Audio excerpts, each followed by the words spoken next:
Oh yes, bienvenue mardi, on est mardi, ben oui, on est mardi le 20 avril, bienvenue en zone neutre, podcast matinal de sport maintenant, 100% sport.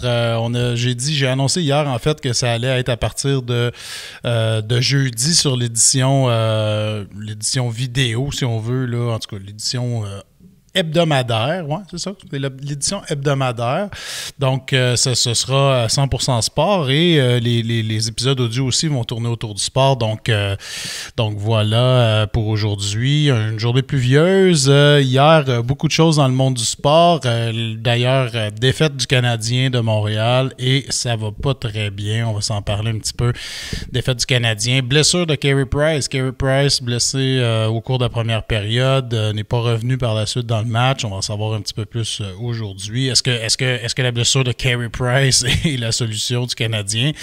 J'en doute fortement. Malgré tout, ça demeure un gardien hyper efficace, mais ça va pas bien là du côté du Canadien. Heureusement pour le Canadien, les Sénateurs ont battu les Flames de Calgary hier soir, donc les Sens qui donnent un coup de main aux Canadiens parce que les Flames sont clairement dans la lutte avec le Canadien pour obtenir une place en série. On se rappelle que les 4 premières positions de chaque division passent en série et le Canadien se retrouve 4e au moment où on se parle avec les Flames qui les pourchassent. Et les Flames sont en train de se tirer dans le pied parce que le Canadien gagne presque pas et les Flames ne réussissent pas à enligner des victoires. D'ailleurs, cette année, les deux pires équipes contre les Sénateurs d'Ottawa qui trônent dans le bas du classement dans la division canadienne, la division Nord, ben, les deux pires équipes qui ont joué contre le Canadien et les Sénateurs, ben j'ai dit les deux équipes, c'est l'équipe. La pire équipe, c'est les Flames de Calgary. Donc, les Flames n'ont pas réussi à battre les Sénateurs. Les Canadiens n'ont pas battu les Sénateurs non plus. Donc, les Sénateurs sont en train de jouer les troubles-fêtes dans la division Nord et on verra ce que ça va donner. Mais les Pesky Sens are back. Les Sens avaient fait ça il y a une couple d'années, étaient éliminés depuis belle lurette dans la saison et en deuxième moitié de saison se sont mis à battre toutes les équipes qui pourchassaient une place en série. Fait qu'est-ce que les Sens vont faire la même chose cette année?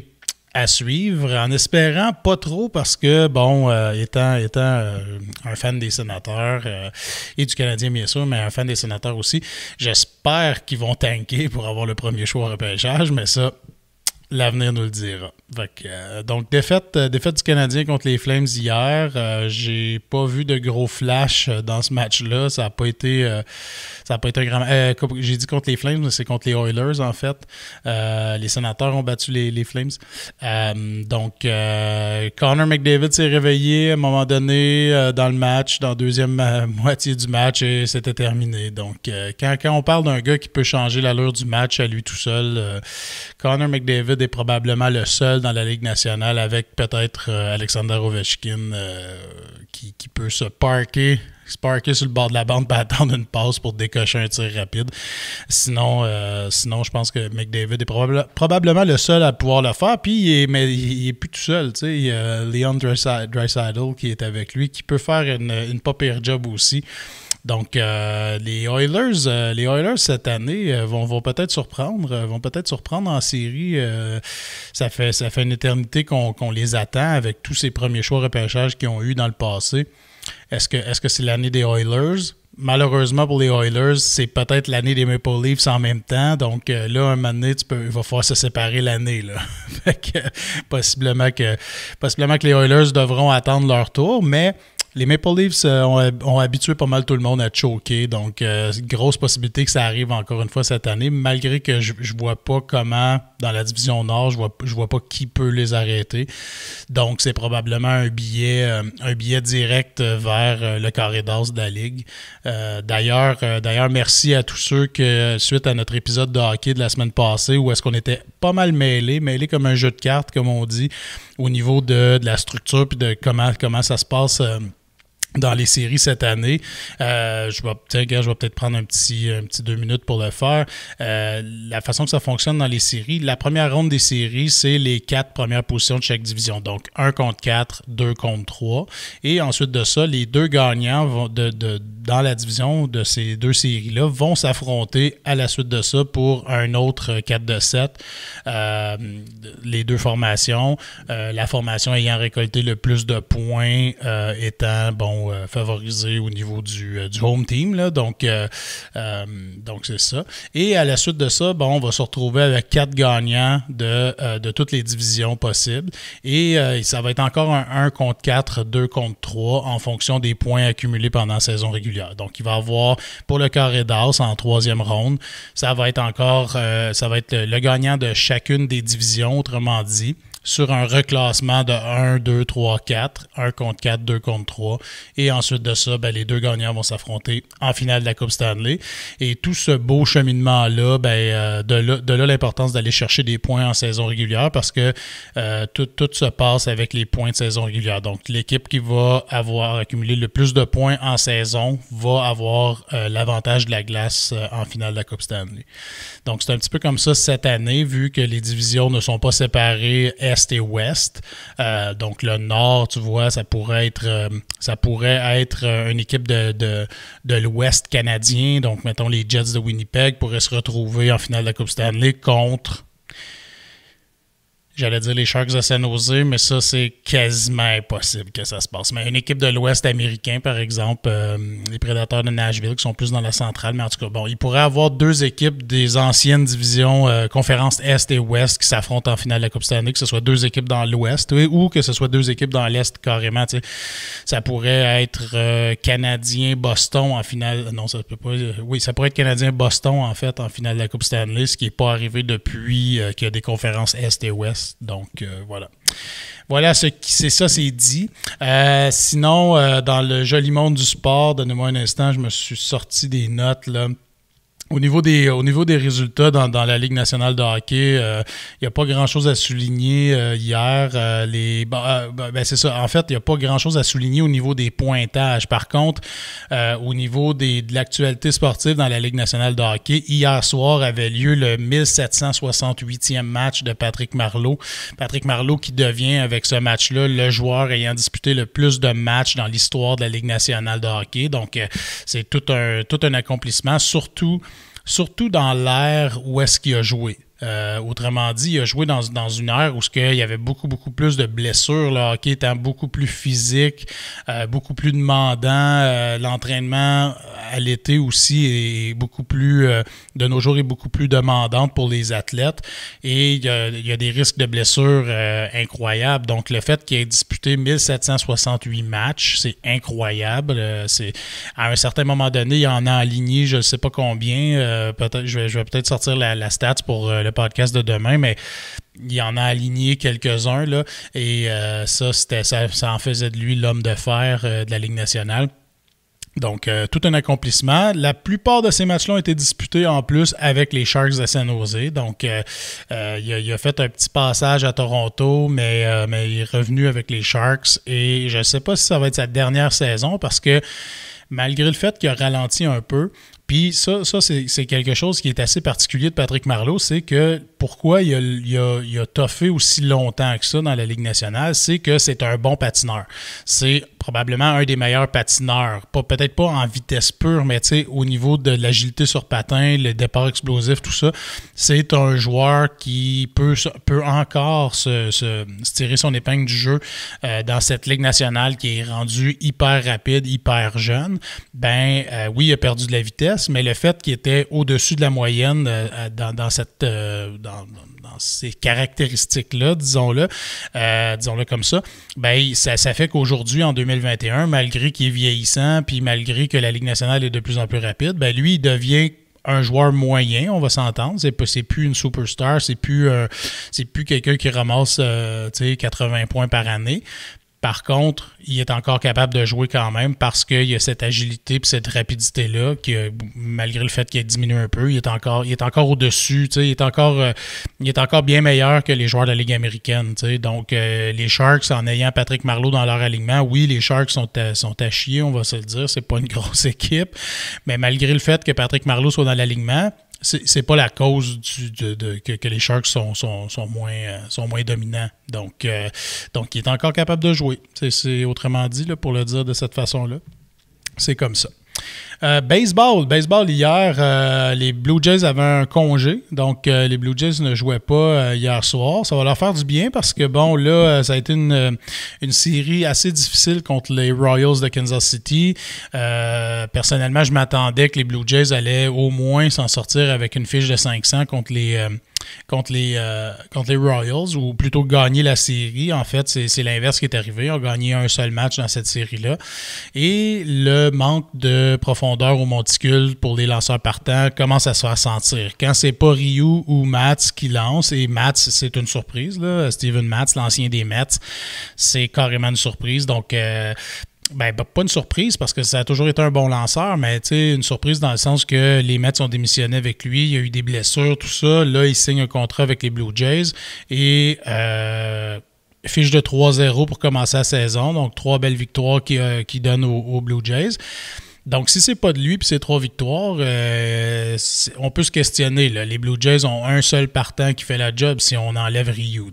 Si on enlève Matz, en fait, pour garder Ryu. Donc, Ryu, Matz font la job. Après ça, la blessure à Nate Pearson commence à se faire sentir. Nate Pearson, on en met beaucoup sur ses épaules comme étant probablement le futur lanceur numéro 1 de cette rotation-là. Donc, c'est beaucoup de pression envers lui. Là, il est en voie d'un retour au jeu. À son retour au jeu, il va se retrouver facilement troisième partant des Blue Jays derrière Ryu et Matz. À suivre du côté des Blue Jays. Vladimir frappe bien. Les bâtons sont là. Quelques matchs où ça a été plus difficile, mais il faut jamais mettre de côté l'aspect qui t'affronte comme lanceur. Quand tu affrontes des bons lanceurs, c'est normal que les matchs soient un petit peu plus à bas pointage, donc les moyennes diminuent, les retraits au bâton, c'est sûr, augmentent.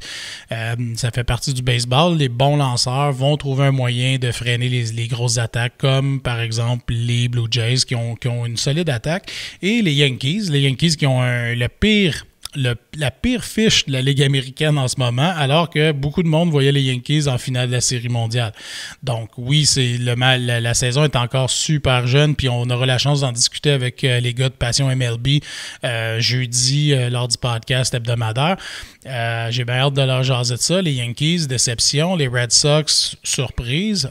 Est-ce que tout ce beau monde-là vont se retrouver au milieu de la section de la division Est de l'américaine à un certain moment donné, ce qui va faire que les matchs vont être pas mal captivants. Là. Cet été, manquez pas les matchs de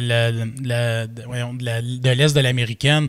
Blue Jays, Rays, Yankees et Red Sox. Là, on a une lutte à 4 équipes sur 5 dans cette division-là. Les Orioles de Baltimore, qui jouent quand même du bon baseball en début de saison, malgré le fait qu'on les attend pas du tout. C'est pas pour cette année, c'est pour dans quelques années. Eux autres, ils enlignent les choix au repêchage. Puis cette division-là va être assez intense dans les prochaines années.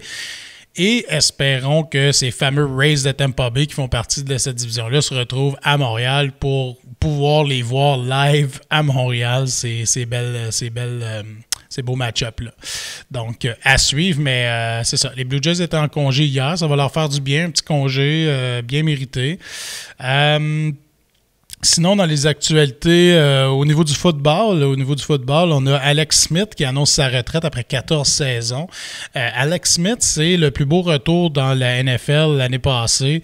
Le gars a eu la maladie mangeuse de chair. Donc, il y a eu je ne sais pas comment ça s'appelle, là, biologiquement parlant. Il y a eu des troubles de santé et le gars est revenu pour prendre son poste de QB avec son équipe puis faire du solide travail, en fait. Et pour moi, c'est une surprise de le voir se retirer, quoique probablement que physiquement, ça a été probablement plus difficile qu'il pensait encore là, de jouer une saison l'année passée. Mais 14 saisons pour un gars, pour un gars qui a été repêché, lui, je sais pas si vous vous souvenez, mais j'ai pas les stats devant moi, fait que peut-être que je me trompe, là, mais si ma mémoire est bonne, qui a été repêché pas très loin, avant Aaron Rodgers, en fait, avec les Packers de Green Bay, qui a disputé 14 saisons, un peu dans l'ombre, parce qu'il a pas été à l'avant-plan nécessairement pendant sa carrière. Il a été plus dans les dernières années, parce qu'on se souviendra, avait fait du bon travail pour les Chiefs de Kansas City. Puis c'est là qu'il avait relancé un petit peu sa carrière, si on veut. Il avait sorti de l'ombre, en fait. Mais sinon c'est un gars qui a roulé sa bosse dans la NFL sans trop faire de vagues. On entendait plus ou moins parler et tout. Donc, moi, ma surprise de voir... ma surprise, c'est pas qu'il se retire, c'est qu'il a joué 14 saisons, en fait. Ça, c'est surprenant pour moi parce qu'on n'entendait pas trop parler de ce gars-là. Donc, une belle carrière, une belle retraite bien méritée. Va te reposer, mon Alex. Je pense que tu as prouvé à tout le monde que tu étais un guerrier, un battant en revenant l'année passée. Maintenant, va te reposer, passe du temps avec ta famille, puis c'est ça. Hein? Enjoy la vie parce que lui, il a passé proche. Il a passé vraiment proche de nous quitter. Puis je pense que s'il peut enjoyer la vie, là, let's go for it. Sinon, dans la Ligue nationale, la Ligue nationale a annoncé les 3 étoiles de la semaine cette semaine. Et la première étoile de la semaine, quelle ne fut pas ma belle surprise de voir Dustin Tokarski, l'ancien gardien du Canadien de Montréal, qui a été là assez brève, une présence assez brève. Et je vais toujours me souvenir d'un fait de Dustin Tokarski, c'est qu'au camp d'entraînement, il montrait les tests physiques des équipes. Les tests physiques du Canadien. Donc là, tu sais, ceux qui courent sur le tapis roulant avec le truc de VO2 max d'en face, l'espèce de masque. Ensuite, il montrait, tu sais, quand il saute sur place pour aller toucher le plus haut possible, les push-ups, puis toute la kit. Et à un moment donné, il faisait un reportage, je pense que c'était à RDS ou à TVA Sport, je me souviens plus. Et on voyait Piquet Souban parce que tout le monde disait « Oh, Piquet Souban est en forme plus que jamais. Il a pris de la masse musculaire. Puis là, il se pavanait, pas de T-shirt dans le centre d'entraînement. Puis tout ça. » Et en arrière, on a vu passer Dustin Tokarski avec, ma foi du bon Dieu, des bourrelets. OK? Et on entendait, par exemple, dire, je pense que c'était le directeur du développement des joueurs ou le thérapeute sportif là, ou le gars en charge des programmes d'entraînement, dire que Piquet était plus en forme que jamais, mais ce n'était pas le cas de tout le monde. Et en arrière-plan, pendant ce temps-là, on voyait passer Dustin Tokarski avec quelques petits bourrelets, donc pas tellement en forme. Et cette saison-là, si je me rappelle bien, ça a été la saison où est-ce que on s'attendait qu'il pourrait relever le défi d'être le second de Carey Price à ce moment-là. Puis ça n'a pas été le cas. Ça a été vraiment sa descente aux enfers, a été cédé dans la Ligue américaine et n'est plus jamais vraiment revenu avec le Canadien. Et après ça, il est allé faire un petit parcours, son chemin de croix, en fait, dans la Ligue américaine pour finalement revenir cette année. Et présentement, première étoile de la semaine, ça va super bien dans son cas. Fait que je pense que il a pris un pas de recul pour en faire 2 de l'avant.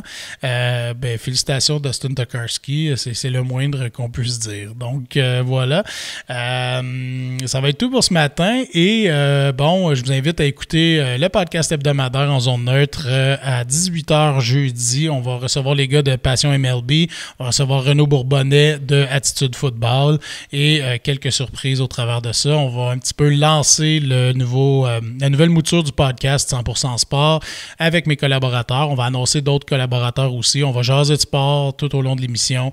Donc, soyez là 18h jeudi sur Facebook, YouTube et Twitch. Je vous attends là et d'ici là, passez une super belle journée. Ciao!